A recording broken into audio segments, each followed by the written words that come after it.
Hey guys, I wanted to quickly share about a cool way you can support the show. Travel content creating and podcasting is so fun. But as you travel lovers know, traveling can get expensive.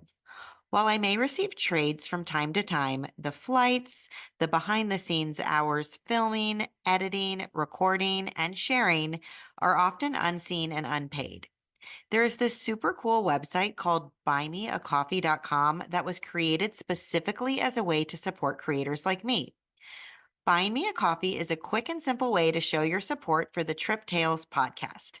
And Lord knows this busy Mama 3 could use a coffee to keep me recording and sharing, and maybe help with the grocery bill as well.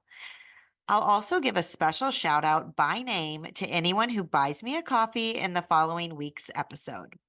So if you love Trip Tales, I'll put the link in the show notes, or you can get there by visiting buymeacoffee.com/Kelsey Graves.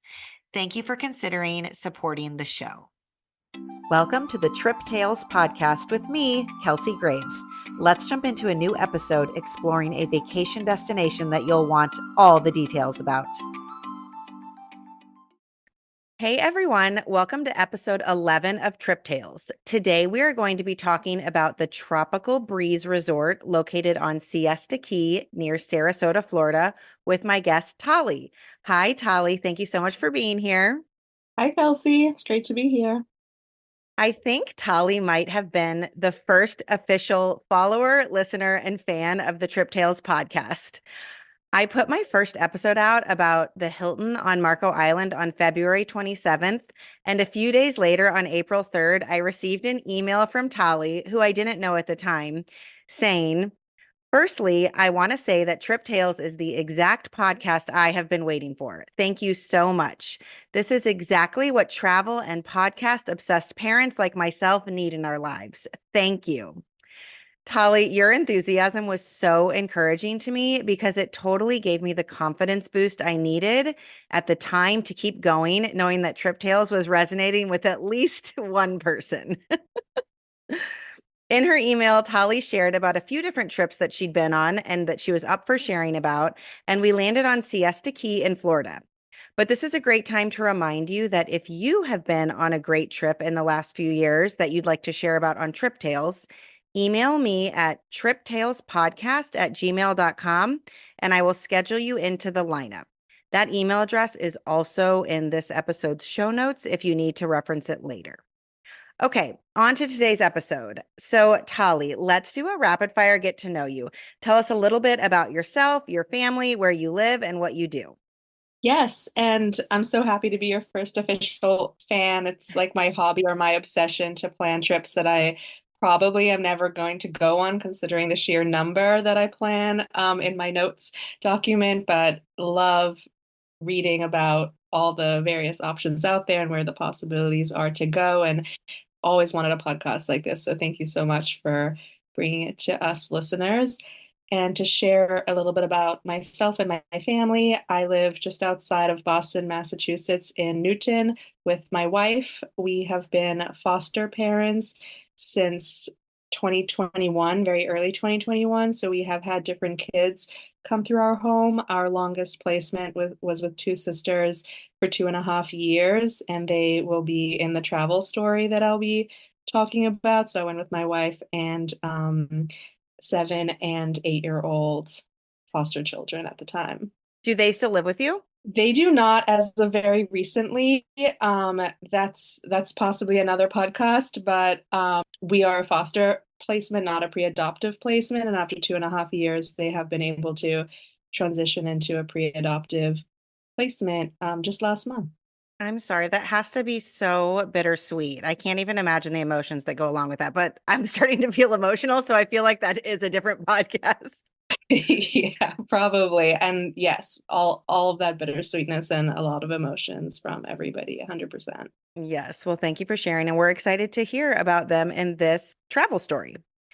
Okay, so I also lived in Boston for a little while. I'm currently in Nashville, Tennessee now, but we lived in Boston for 4 years. We lived in Newburyport and actually then moved to Amesbury, Massachusetts, but they're just kind of like coastal towns directly north of downtown. So that's kind of fun that we share that. Yeah, It's also my goal to travel more locally. There's just so much on the Northeast to do and see in all the different towns nearby. In fact, that's one of the benefits of being a foster parent because you try to keep connected to any biological family that you can, and that is spread all over the state. So we have now driven almost everywhere in Massachusetts, and you just discover so many cool little towns that I never Yeah, would have. there are so many cool towns in New England. It's crazy. Like you can just drive an hour in a different direction. And like Newburyport was so quintessential. It felt like a painting. I should probably like get a painting of the downtown because I know people do them, but it is just, it's like a movie set. And they did film a Hallmark movie there while we were living there. Um, just loved it. It was so cute right there on the ocean. But today we are going to be talking about Siesta Key in Florida, which is a small barrier island just a short bridge ride over from Sarasota. And it's actually a really special place for me. So, growing up, my grandparents had a place on Siesta Key, like a little beach condo in a little condo complex. And we would often go down to Siesta Key for our family trips to stay with them, play tennis and swim in their little condo complex, play on the beautiful soft white sand beach, and even eat ice cream at Big Olaf, which I looked up and it is still there. It's been there for 41 years. And that was a stop for us multiple times every time we went down there. So before this trip that we're going to talk about, had you been to Siesta Key before and what made you want to visit? Yes, great question. So my wife grew up in Sarasota, and this is just the area that she grew up in. So it's kind of funny that this is the podcast that we picked because typically I plan everything about our travels and I pick a location that neither of us are necessarily that familiar with, and I do a lot of research. But this was the one where she really wanted to go back to her hometown and she really wanted to take the girls to see the environment where she had grown up and has all these memories. And this one she really planned for the most part. And the rest of us just enjoyed, but that's the personal connection to Siesta Key in Sarasota. It's where my wife grew up. That's great. Then you have like a local that can show you around. Absolutely. And we went to Big Olaf's. Amazing. So you visited in April 2023. Tell us about who went. You kind of already told us and how you got there. So in the Greater Boston area, the schools have a February break and an April break, which is not that typical for most other places. And so we chose to fly out of New York City because the cost of flights were so much cheaper. This particular trip, we were being very budget conscious. So I might mention that throughout the trip, there are a whole number of different types of trips that one might choose to take. And we were very thoughtful budgetarily around this one and made a lot of decisions based on that. So we actually got to add a nice 24-hour stop in New York City right before this trip. We drove there on a Saturday, I believe, and our flight departed on a Monday morning. So that was another budget choice. We flew from Monday to Thursday to save costs on airline travel as well as at the hotel that we stayed in.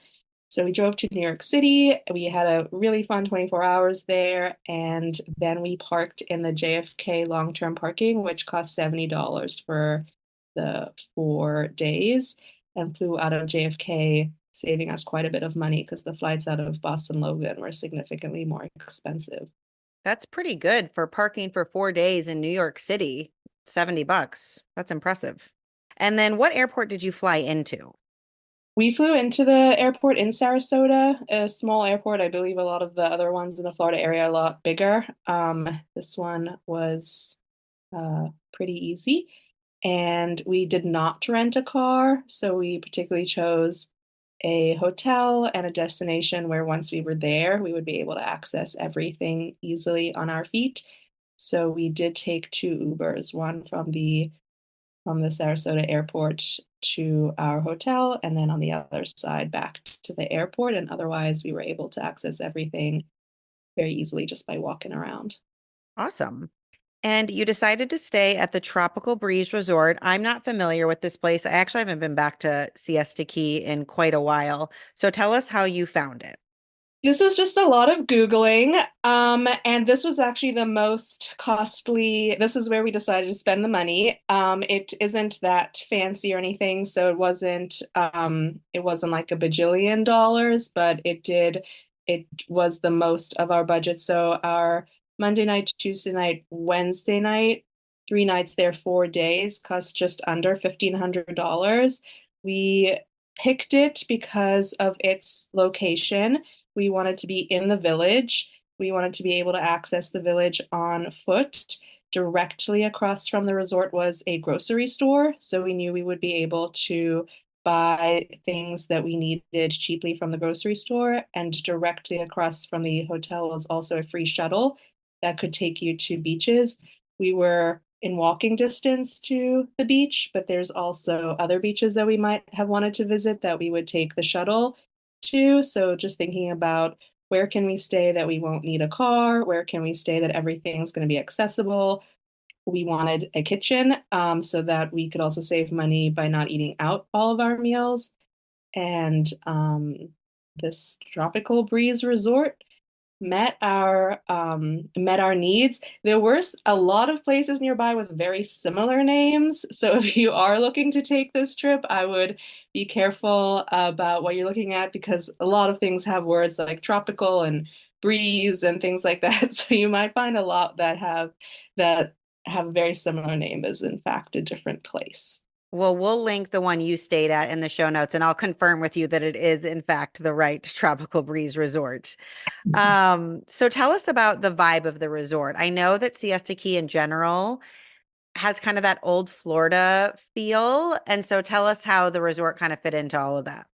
Yeah, it was like a little village, so it's not a big hotel where it's sky high with lots of rooms going up with elevators. It's more spread out and flat, and everybody has their own little apartment type places. And you walk in between the room, there's these kind of cobblestone or sandy paths, and everybody has their own kind of entry porch to their place. You could sit outside the front, and if you're friendly, you can chat to your neighbors if they're also sitting outside. But there's a lot of trees, a lot of palm trees, a lot of rocks, so you also have your privacy. It doesn't feel like a crowded campsite where everybody's places are all on top of each other. And they had great shared spaces. So a swing in the middle, which our kids really loved. There was a TV that did access YouTube and things like that. And at home, we do not typically allow our kids to watch YouTube. And we were on vacation, so they definitely did not spend a lot of time watching that TV. But the fact that it was there and it accessed YouTube, which we deleted off of our TV, was just super exciting for them. And the most exciting part about this resort, if you have children, is the lizards, which I guess are very common around the Florida area. And every time that we were not in the beach or in the pool, the only thing that our kids wanted to do was chase lizards. That was definitely the highlight. Perfect. And tell us about the room. So was it multiple bedrooms? I feel like since you went to the grocery store, you had a kitchen. So tell us kind of about the accommodation you stayed in. If anybody's interested in staying on the Tropical Breeze Resort and go on their website, you will see that there are a lot of different options for the type of room that you can stay in. This really mattered to us. Again, this is where we decided to put our money, which was on where we were sleeping. My wife and I wanted to make sure that the kids and ourselves were not sleeping in the same room. They're incredible sleepers, and we wanted to keep the fact that they go to sleep pretty early on their own and sleep solidly long hours, and that gives us the evening. And so we wanted to have a different space for them to sleep in and us, so we weren't sitting in the dark or something like that. So we chose the one bedroom king suite, which meant that my wife and I had a bedroom that closed off, and there was a living room area that had a door that shut and separated those two with a sleeper couch, which is where they slept. And in that room as well, it was quite a big space on that side of the door. There was a kitchen that I mentioned, and then there was only one bathroom, and that was in our side of um, the door. But our kids do not typically get up in the middle of the night to use the bathroom, so that wasn't really an issue. Um, and so if you're interested in staying there, if anybody's interested in staying there, you'll see that you could get a bigger place than that with multiple rooms and multiple bathrooms. You could get suites that are much larger, and you could also get a one-room living space, which I'm sure would be on the cheaper side. Yeah, so we had a small outdoor patio, a living room with a sleeper couch, a very well-stocked kitchen, a dining room table for the four of us. Separated by the door was a main bedroom and bathroom, and that was perfect for our family. Awesome. When you say well-stocked kitchen, what do you mean? Like olive oil, salt, and pepper, that kind of stuff? All of that. And we love fruits and vegetables. So what I'm always looking for in kitchens when I go there is, do they have a cutting board and do they have knives that actually cut vegetables?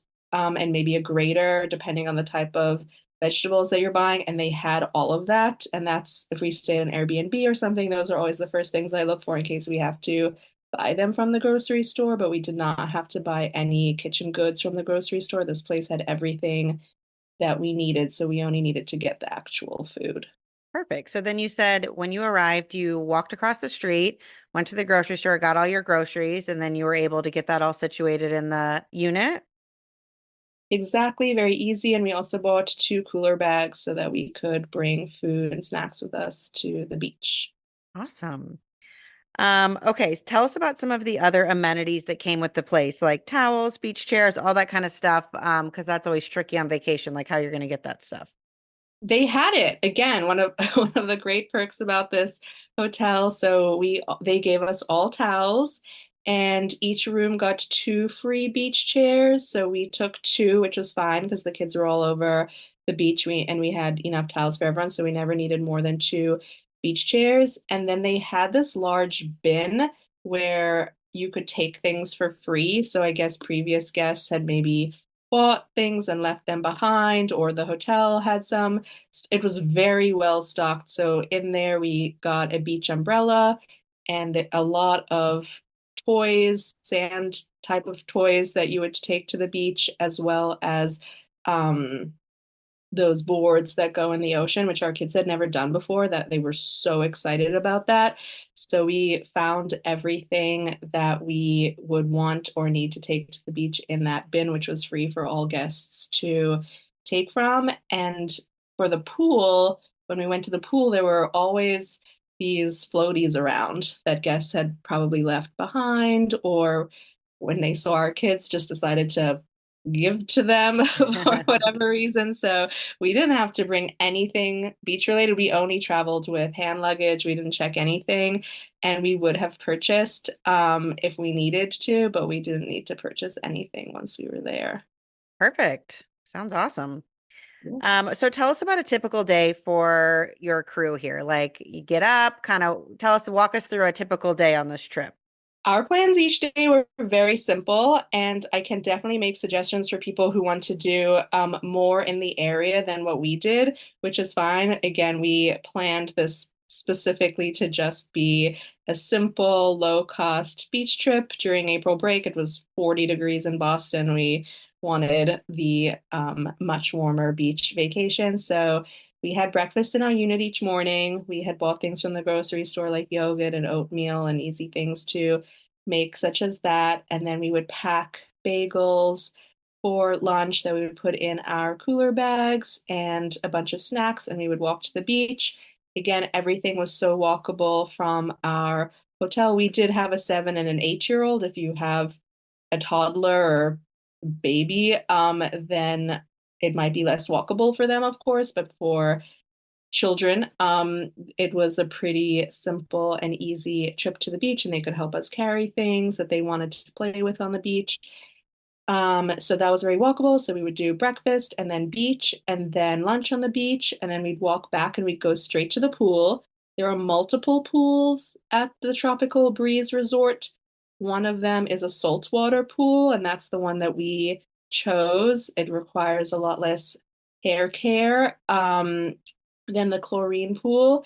And because we went over April break, which was not really a school break for most other children, the other guests were mainly older. They were in their 60s plus, and they loved our kids in the pool. And I know that this isn't true for all adults that want to spend time with other people's kids, and we certainly didn't force it upon anybody. Our kids were playing like mermaid school and underwater tea parties as the grown-ups. It was also nice for us to not have to be on 100% of the time. And because it's such a small town, we would also then sometimes see these people on the streets. And they would be like, "Oh, hey, we're from the tropical breeze. We were just in the pool earlier playing playing whatever game." So breakfast, beach, lunch, pool, and then dinner. We did eat dinner out twice, and then because we had the kitchen, we also enjoyed dinner in the outdoor area, the tropical breeze. So we didn't eat inside our unit. We cooked inside our unit, but they had so many really nice little eating areas with trees, with tables outside, and so we were able to do that too. And then bedtime for the kids. For people who haven't been there, Siesta Key is kind of known for their beach. So explain a little bit about the beach, the sand, and what it's like. It's such a beautiful beach. There is a main beach area. We were not staying right by the main beach area, but one of the days we did take the free shuttle there. Again, that was a very easy experience. It was just right across the street from where we were staying. You can look up the schedule. It ran really relatively often. It was a very pleasant shuttle. It cost no money, so we took it and we went to the main beach area on one of the days. They have this huge playground when you first get there, so our kids enjoyed playing on the playground. They have public bathrooms, and once you're on the beach, and so that's unique about the main beach area, but also the all the other beach entrances, which is closer to where we were staying, which is where we went as well throughout the beach. It's just beautiful water, warm water. The water was not freezing. The sand is smooth and soft and white. Yeah, Siesta Key is known for their like super fine white sand. I think it's like because it comes from quartz, but it's very bright white, fine sand, super, super soft. So much so that it was really cute. One year, since that was a special place to us, my mom found this cool website that puts sand from specific beaches into Christmas ornaments, like into little snowflakes. And so we have an ornament with Siesta Key sand in it, which I thought was kind of cool. And you can get them from all over different beaches. I'll link that too. It's such a cute little gift to have that sand like on your tree. Yeah, that's awesome. I grew up in Cape Town, South Africa, where we're also known for our beaches. And here in the Boston area, we do have beaches, but comparatively to where I grew up, they're not that exciting. So going to a place like Sarasota and seeing a beach that looks more like the type of beach that I'm used to seeing,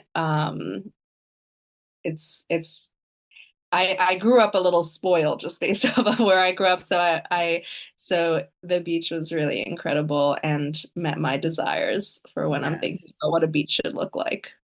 Awesome. Okay, so let's talk about exploring Siesta Key a little bit. You said you ate out a couple times. Before we talk about the restaurants, just give people like a general feel for what the vibe of Siesta Key Village is. And you said you could walk to it? Yep, we were staying in the village. So it was on our doorstep basically. We'd walk out and we were right in the village.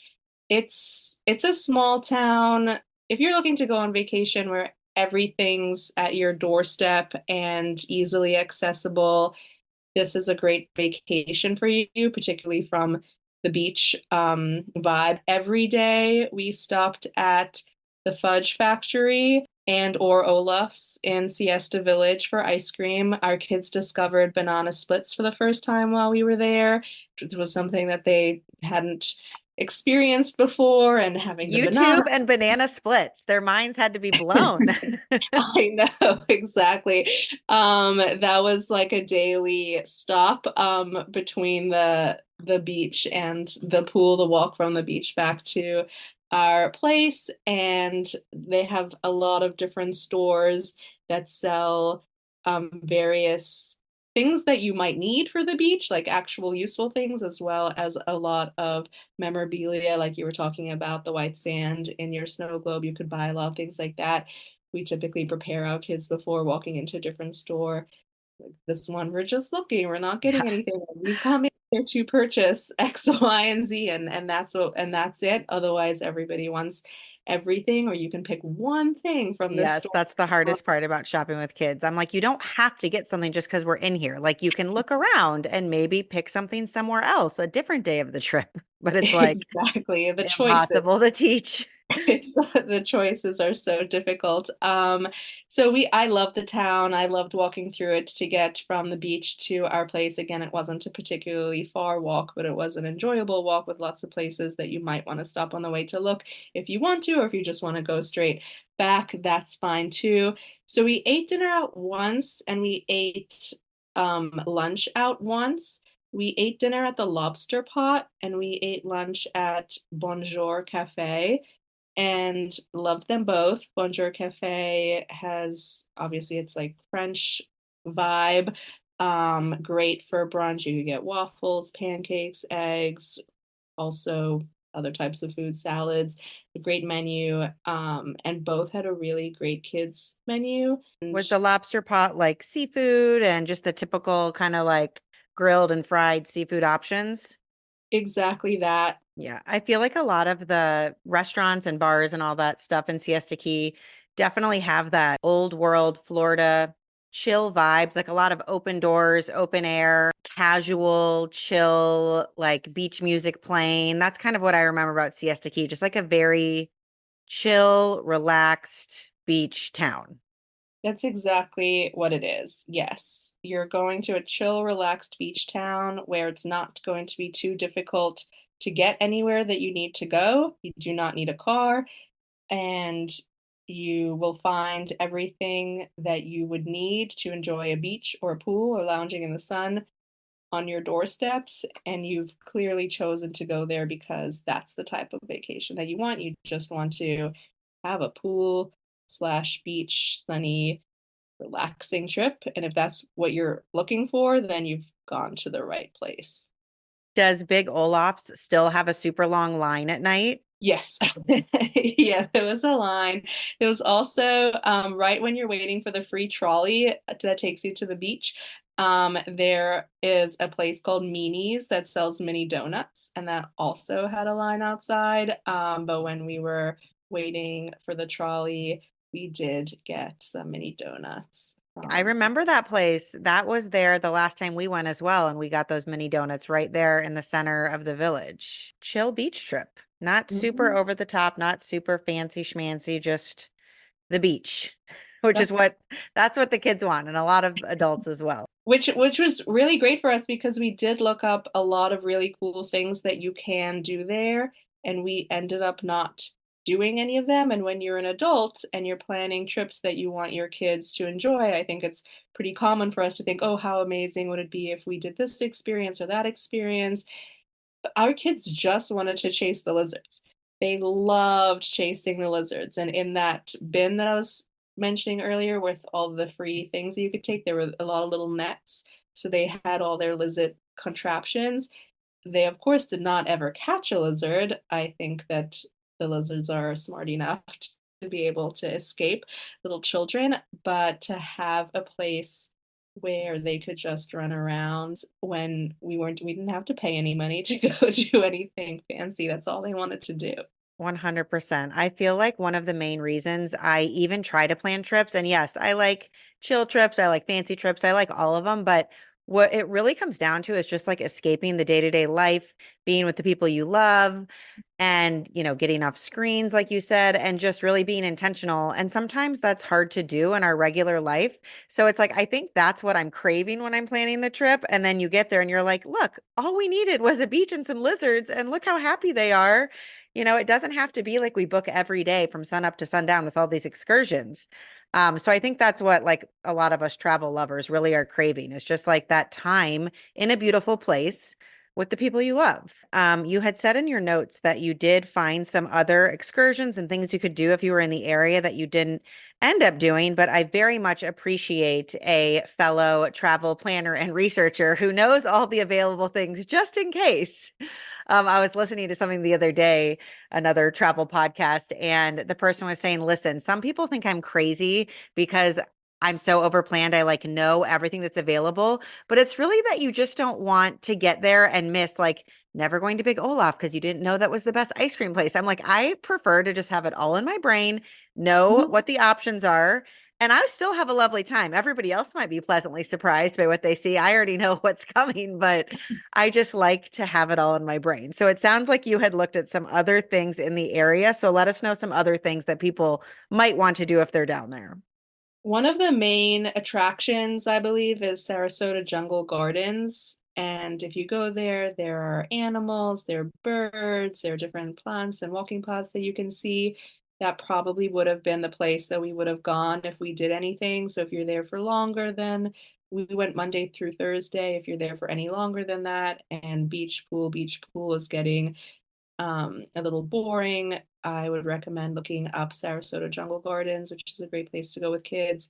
And this probably wouldn't have been as enjoyable since you had younger kids with you on this trip, but there also is over in Sarasota, there's an area called St. Armand's Square, which is a very kind of nice shopping, nicer restaurant, some of those more like get dressed up and make a reservation type area. And so for people with older kids, or if you do like that fancier vacation vibe, you could, if you had rented a car or taken Uber over to St. Armand's Square in Sarasota and have kind of one of those like nicer nights out. Yep. And in Sarasota, again, I didn't go too far in my research because of this particular trip. We kind of knew our scope, but there's also the Ringling Circus. So it's the John and Mabel Ringling Museum of Art in Sarasota, Florida, and that is a place that I've heard is a great place to visit. Again, didn't do it on this trip, but if somebody, I think that I've heard that the courtyards are really beautiful and it's just a large, beautiful place to visit. You'd probably learn about the history of the Ringling Circus, and there's a Museum of Arts, and I believe that the grounds are really beautiful. Okay, well, I always end by asking if someone out there is considering booking this trip, what is it about Siesta Key and the Tropical Breeze Resort that would make you say, just book it? I think I've probably already described this to some degree, but if you just want to relax, you want to go to the beach, you're escaping cooler weather, this is the perfect place to go. You can get there without paying all-inclusive prices, but still not really needing to think or plan too far in advance because everything's just going to be accessible for you. If you stay at the Tropical Breeze Resort, everything that you will need will be in walking distance, and you can take the free trolley if you want to go a little bit further.